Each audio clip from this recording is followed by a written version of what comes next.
The name of the show is The Way to Go.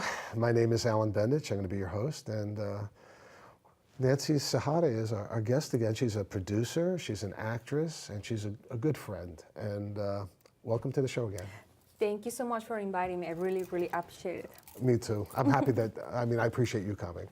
Thank you so much. So I was just thinking about how fortunate I was to meet you and the other actors and all this stuff. I mean, you meet some of the nicest people when you work with them on different shows. And I'm trying to think of, I remember, I'm not sure exactly the date that JT, because JT was the one who actually cast you or brought you to Scriptless MD, which was the show that you worked on. I guess that was the first show that you worked on with me, right? And I'm trying to think, which episode, do you remember the first episode that you worked on? I know there was some crazy ones. Was it more like, I think we had like a get-together at my father's apartment. Was it at my father's? Yeah, I remember was there, but I don't remember the name. Yeah, but I don't remember the name either. But I remember one of them was, we did one that was, that had Jim as the star. He was Jim Fulliter was one of the stars, or the star of the show. And we came up with a show that I came up with, which was weird, which we called, he came up with the name, which was Kazak's Dream. Oh. And basically, the show's story was about how he would listen to he was playing a psychologist, right? And he would listen to people's stories, and eventually it all sounded like blah, blah, blah, blah, blah, and then all of a sudden he's like closing his eyes, and all of a sudden we have these beautiful girls, and Nancy's one of them, and in his mind he's listening to them talking, but he starts fantasizing about them saying, "I love you, I want to be with you." That was a great episode, right? That was so funny. So basically I was there as, saying all my story about me and my boyfriend, I think. Right. And he lied to me or something like that, and I was like a cry, and he was like imagining I was saying was it about the card? He had a card? Was it the card? He worked in a car. He designed cards. And he wouldn't design cards for you anymore or something like that? Yeah, he didn't. No, I think he lied to me. He said he worked somewhere else, but he did that or something like that. And I was like, what's going on? Please show me your love. But it was fun. And we used to come up with these things like, we shot every month, right? And then, most of the time we shot in my father's apartment because we wound up losing locations. But you played an undercover cop, right? Which was also interesting. I think that happened later. Happened later, yes. Because we needed to get a bar. You know what happened? I remember, the first episode we shot was in a bar. And the problem we had was that one of our cameras, they forgot to use, either they didn't, the card they had didn't work. So we were shooting 2 cameras, but we only got 1 camera's worth of work. So we had to reshoot that. So we had all this footage from 1 camera. So then after that, on one side. And we lost that bar. So then we had to start shooting stuff basically at my father's apartment. But it was interesting. We had like these group therapy sessions, right? That was so funny. But that was in Brooklyn, actually. The bar was somewhere around Queens. Right. That was one too. Yeah, and the session was somewhere in Brooklyn. Oh no, the sessions that we had were always in my father's apartment in the Bronx. Really? It was in. Because it was in his apartment, and it is in the Bronx. I visit him every Saturday and Sunday, but it was fun, and we had a nice crew. We had Peter Gaspar on the show, and he was funny. Oh my God, that was so funny because at the end, while Jim was imagining all the beautiful girls trying to hit on him, the reality was Peter was the one. And but it was no. He started fantasizing it was Peter, and then I wake him up. I said, "Yeah, wake up." It was Kazak. Yeah, that was also fantasy. The whole thing was fantasy, but it was interesting and it was fun. We had a nice group of people, right? We had. I just loved everybody. It was so great because everybody was so positive. Right. No one was with any negative comment. Everybody was really trying to do something good. And we also, my philosophy was that everyone got a shot at talking. Like a lot of times you have these shows and some people don't have a shot and whatever. But we also did some short films, right? Short films, yeah. They were fun. That was fun too. And you were in the first short film that Jim and I ever made. and it was called Waiting, and it starred my father, right, basically. But it was about my father dying. Yeah, that was so emotional. Right. That was so real. He was so good doing that. And you guys were good too. It was just amazing. And the whole thing is, it really stemmed from my own experience when my mother passed away, about just conversations, and when other people's parents, I mean, because it sometimes brings out the worst in people, as people start worrying about who gets what and all this other stuff. And you were good, and you played, I just remember, you played Sam's, Noah Forrest's, he was playing the character Sam. He always plays Sam on every show. Oh, really? It's always Sam. Yeah, so you were playing Sam's wife, and somehow Sam got the wedding ring for you from my mother, and all the pictures and all this stuff. And you were just, you were good though. You played along with Sam, saying, that's the way Mom wanted it, and blah, blah, blah. It was interesting. Yeah, that was my first time playing as a wife. Right. Yeah. And it was good. I mean, it was good. He's very easy to work with, so it make it easy because, I think it's a little bit hard when you have to play some like a relationship with any other actor, especially if it's like any kissing scene. Right. OMG. Right. Well, you'll probably be playing with him again, because we're going to bring you into episode 2 of Candyland, and he's the only actor that I could trust you with on the set. No, Noah is a very good guy. He's very respectful, amazing person. Yes. Right. And he was actually, I met him on a show, not with JT, but on a show called Stunades, where I played the boss of all bosses, and he played my consigliere. So he was like, and I was very nervous on the set. Oh, really? Why? Because I hadn't, this was when I had stopped acting for 22 years, and this was one of the early things that I did when I started acting again. So I was nervous. Okay. And he was the best scene partner. He just made me feel comfortable. Yeah, he's a very good friend. And after 22 years, he actually made my performance so much better. Wow, that's amazing. And ever since then, if he's available, I try to use him. If as long as he wants to be on the show, I want him to be on the show. Yes. So, and we did a couple of other. The last thing we did, I thought, was a nice show, and I forgot what it was called. And again, and I'm the one who came up with but it was about my wife dying, yes. And I really love that too. Right. It was about a story about my wife dying, and you guys come together. We're all a part of an acting troupe, and we come together. And you and I had been had scenes in other movies and all this stuff, and you care about me so much that you want to help me get out of the depression. The depression, yes.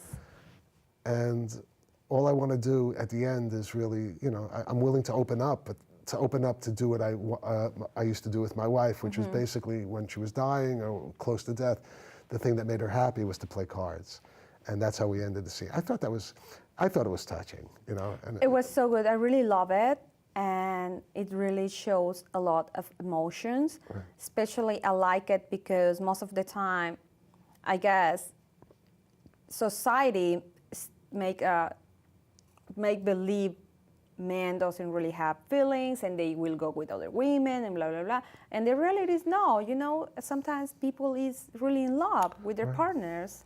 And also, the other thing that's interesting, and I agree with you, the other part also is that, sometimes when you're with someone so long, it's difficult to open up your heart to someone else, Yeah. And so that was another part of it. But it was, but you're right, I was hoping that the emotions would come out, that it would be a sensitive piece, and it was. And that was the last of the shows that we did, and I miss it because it was so. Oh, me too. It was so much fun. But we're doing it again. But now it's a series. You have to invite me, okay? Oh, you're there. You're there. And actually, maybe we'll do some more short films because it is so much fun. So anyway, that's enough of our stuff that we did. But you're a model, right? I used to model. But you also did this thing for Maxim, which you were gorgeous in it. Oh, thank you so much. Yeah. So I like it. I used to do more like bikini shots and some like fashion shows, but more with bikinis. Right. So it's fun. Yes, it's posing, doing this and that. But right now, I really like acting. Yeah, and I think you're not. I don't think. I know you're really good, and you're really funny. Because again, going back to Scriptless MD, you were funny. I mean, and we found ourselves in funny situations, and it was very difficult for me to direct it a lot of times because I would be in the background just cracking up. I mean, just you and Peter Pissarro, right? When my God, no.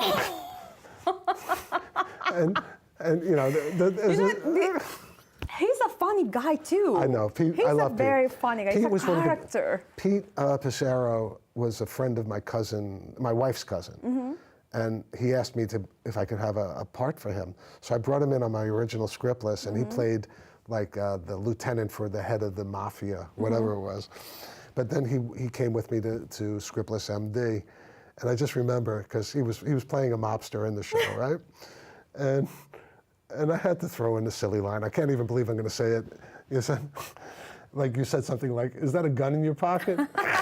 Are you glad to see me?" And he pulls it out. No, it's a gun. It's a gun. It's a gun. Oh my God. I had to have that on the set. That was like. That was so funny. And that actually, when I worked on Cagney and Lacey, which was a television show in the 1980s on CBS, 10 o'clock every Monday night. There was a guy named Dave Eisen who played a uniform, and that was his joke. He would always walk around. "Is that a gun in my pocket?" And he'd pull out, "Yeah, there's a gun in my pocket." That was his whole joke. That was his whole. I cannot believe it. It's actually a real person doing that. Yeah. So that's where I stole that joke from. Okay. But it works. Yeah, but it was funny. It was fun. It was very, very fun. But there were times where there was emotion when people on Scriptless were actually looking at each other and caring about people, and.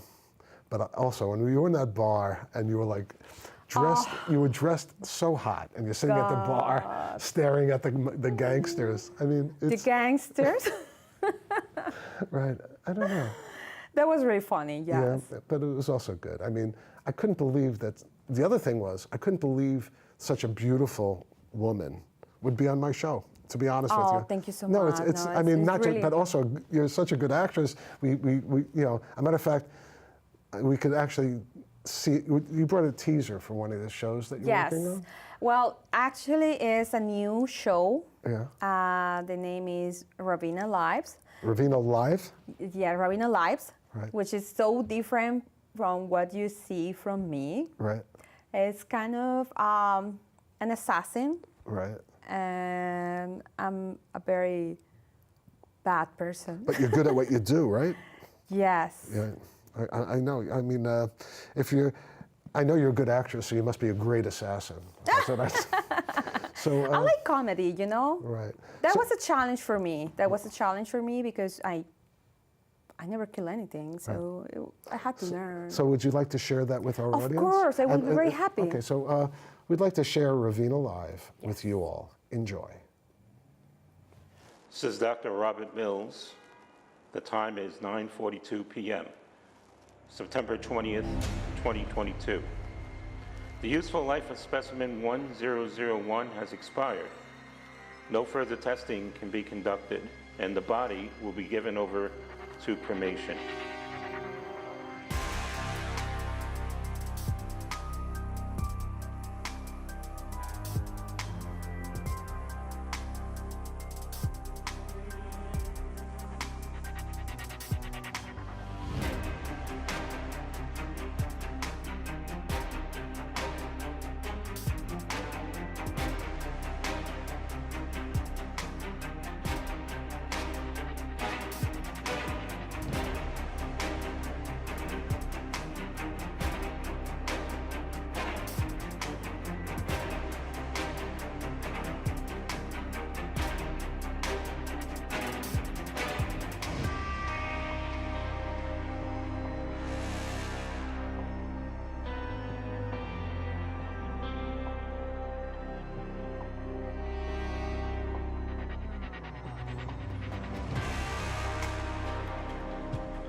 Hey, where's the dog?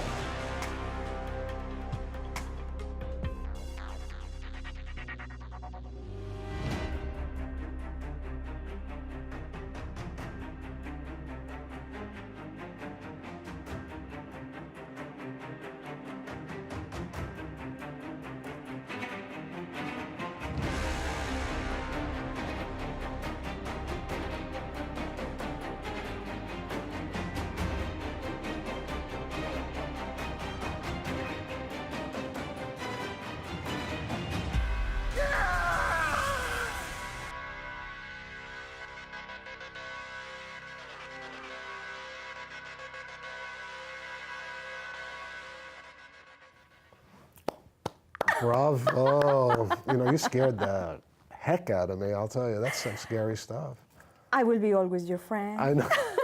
But I'm so happy that you're the star of this show. I mean, thank you. I mean, see, it's amazing when, it's sort of like a dream come true, right? Actually, yes.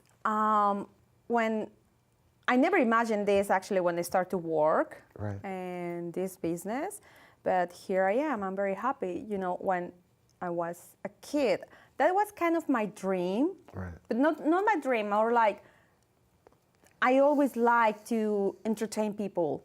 I was very kid, and I could not wait to see anybody coming to my home to give them a show. Whatever I dance, I sing, or do whatever to entertain people. They were laughing about me, but like, you know, I was just happy to see people, you know, getting happy and entertained. It's funny, because I was the same way, believe it or not. Oh, really? I remember I was the third child, and my brother and sister were very serious, and I was the big... How come? I'm the third too. I was the big joker. So I used to... What happened would be, like, my father also was 40 years older than me, so he was already older, and my mother and them would be in the kitchen, and I'd come in and have all these clothes, all, like adult clothes, and I'd come out and go... You know, whatever, I'd do a little show for them too. My son's like that too. My son used to do the Aaron show, which is dancing around.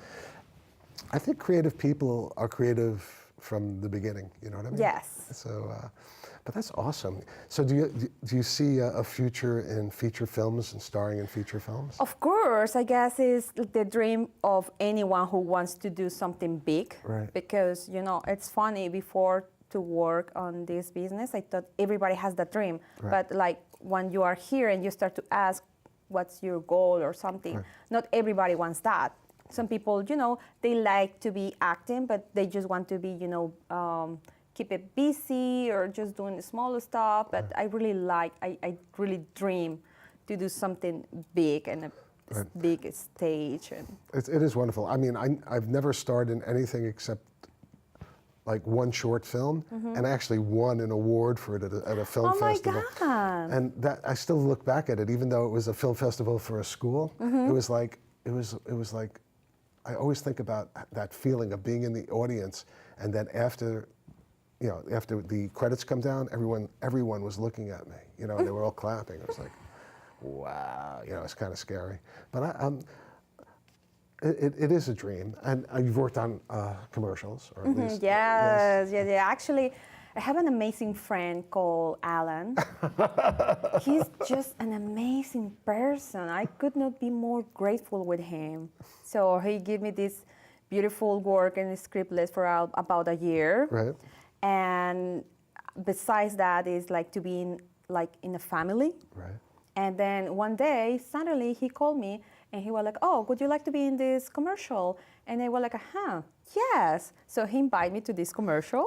And I invited someone else too, because I thought there were supposed to be two beautiful women. God, right? Yes. And then I had to make a choice. You have to make a choice. Like everything in life, make a choice. Whatever that feels good, that's the right decision. And I made the right choice. And, you know, and I had to thank, actually, you know, it's a project that I worked on with my friend Brandon Williams and Dave Bradley, who I've worked on several projects with, including The Stay-at-Home Dad, which was for Comedy Central, and a couple of national television shows, and national television commercials. And when did you meet them? My son had a friend who's a colorist. And what that does is they make the colors on the screen look like colors that don't exist in nature. So he's unbelievable. He's an unbelievable person, and you know he's also a director and a producer. And he invited me to a poker game of all the dads in this group in Larchmont. So I went, and I kept on telling stories about Hollywood, you know. And my friend Dave was listening, and he's from California. Oh. And he and I just clicked, and he said, you know, I want to get Alan some real work. And, wow. And he got me The Stay-at-Home Dad, which was Comedy Central. And then he got me two national commercials, and he keeps on using me. And then he called me up once. He said, Alan, can you help us out? We're doing this project, which I won't mention the the product. And we're looking for some talent. And they were looking, because most of the shows that we had done, you know, they were looking for different talent. So I thought of you. And I thought of Kwame. But the funny thing, I thought of Kwame, and I'm on the train the next day. I didn't think of Kwame. I'm sorry, I'm going to work, but I was thinking in the back of my mind, I want to get in touch with Kwame. And I'm on the train going to work on the subway, and he's right in front of me. And I was like, wow, that was like, it was that's crazy. Amazing. And I said, I was just about to try to get in touch with you. And then he worked on the show too. So we did this project. I was the assistant director, which was nice. I love working with these guys. And they're just great people. They're so talented. And I don't know if you know about it, but like we shoot the commercial and then they called me back to do some other part. And I went to the studio. I was like, and the first moment you step in, it's, wow, the world of the happiness. It's like you are in other dimension, like a rainbow, well, they have the unicorn. they also have like the most great relationship that partners could have in terms of in the business. They really appreciate each other. They work very well together. And that's when they're on the set and when they're off the set too. They're very good friends. And the friendships lasted at least 10 years. So it's, and it's getting better and better, all the things we do. So I'm happy that they used you. Oh, me too. Thank you so much. And I'm happy they liked you. Oh, me too. But what's not to like? I mean, you're a nice person and you're very talented. And that's it. It was a fun day, right? It's a couple of days because I also came back. I don't want to talk about what we did because it was like a couple of scenes. Surprise. But it was fun, right? Yeah. And the food was great too. Oh my God, the food was amazing. Yeah. Right. That's one thing they like to take care of, and they do great productions. Yeah, they are very good in all the things they do. Like very very talented. They really have a commitment to do something great. And Dave is I mean, he is a professional editor. I mean, that's what he does for a living. And Brandon's on Broadway now. And he does other things too. He's the voice of Nat Geo, National Geographic. He was a stand-up comedian for years. He's the father of 5. I mean, the guy is beautiful. And he's a really good friend. I mean, and you could tell. And I'm happy that they opened up to you. They also like Kwame. So I'm happy. The people I selected. Everything was very, very, in harmony. Right. Kwame was a little bit quiet, but I guess that's more like his personality. But I was talking with everybody. But when he got finally to his scene, did you see him do his scene? No. Oh my God. What he did? I can't tell you. Yeah. Oh. But I want to know. I'll tell you after because I don't want to give any spoilers out there. But he came up with one thing that was unbelievable, and everyone loved it, including the clients that were there. Wow. So, so it was great, and it was nice. I mean, we had one thing we definitely did was, we had beauty on the set, which was good, and it's always good when you have the people who actually, the people who are selling whatever we're trying to sell. I mean, who want us to sell the stuff are there. It's always nice to have them on the set when we have professional people like you and Kwame and Dave, and I mean, we had a nice crew there, and the cameras were unbelievable. I mean, the equipment was unbelievable. It was they have a very, very good set. Yeah, it was. They're very professionals. And that's the way it's been in every shoot that I had with them. But it was also, it's also fun. We shot a couple of things in different locations too. And I don't want to talk about those things, but it was fun. And beautiful homes and stuff like this. It was great. It was just wonderful. I guess it's very important when you are doing a project, like the chemistry you have with the people, because if everybody is really like giving their best, the project will be great. And it was that way. Yes. And I loved being the AD, even though, you got to rush around. But again, it makes the day go like that too. Yeah. But because I don't want to talk bad, but I've been in some sets that I can even see, the director and some other director fighting on set. Oh, these guys don't fight. And the other thing is they direct both. I worked with a guy named Carl Reiner, who's like this famous director, and he was the first person I ever saw who directed from a monitor rather than looking at. He wanted to see how it looked on the monitor. versus how it looked in person on the set. And that's how, that's one of the secrets, that they did both. They looked at the monitor. There was always someone looking at the monitor to make sure that they got the shot. I'm not going to say anything else because they'll kill me. But, that's something and that's why I like having, when we do our shots now, we have the monitor too, which is on scriptless and stuff like that. So it's wonderful. And I'm really so appreciative of them. They changed my life, actually. Meeting Dave was like a turning point in my life. Because, wow, that's amazing. That's the thing that, and I tell them that all the time. My wife says, stop thanking them so much. They're going to get sick of it. But no, it's good to be thankful. Yeah, and but I guess going people. over the top might be too much. But but at least, but not really. I mean, they appreciate. I mean, when I tell them that they changed my life, they said, that's a tough thing. A couple of people. There was another guy named Steve Cohen who gave me my first speaking part in a film in Hollywood. He changed my life too. Wow. So I'm very appreciative. I would say. And JT was also one of these people. But the three major people that changed my life were Steve Cohen, Dave Bradley, and Brandon Williams. Those are the three people who really made a very big difference in my life and changed the course of my life. That's amazing. Right. So I hope that I can't wait to work with you again with Brandon and Dave. Yeah, that will be very, very fun. Right. I'm sure it'll be fun for everyone. And I'm sure it'll happen. I can, I mean, you can't guarantee anything, but I think the way it works is that, you work with people who you want to work with. Exactly, that you know it's going to be easy to work with. And people you enjoy being with. Exactly. That's it. And that's why I'm happy that you're going to be in the next episode. Thank you so much. You're going to be coming in and probably stealing Sam away from the girl that he's dating right now. Which it'll be easy because as soon as he sees you. Now basically Sam has a problem where he doesn't want to. There's another woman. There's two. He's stuck between two women, and one of them is really young, and one of them is someone who he knows from the past. And now you're going to make his life so much more difficult. Oh my God. I think that's what we're going to do. But that's a spoiler. That's tougher than to be an assassin. Yeah, but I bet you people are going to try to go after you because of that. But it should be interesting. I just, the whole thing is locations all the time. That's been the toughest thing. But sometimes even with locations like my father's apartment, we did some really good. Oh, yes. Yeah. And my father was pretty good on those shows too, right? Yeah, he's an amazing man. Right. So positive. And he keeps on going. But some things can't keep on going because there's just one thing left to say. That's a wrap.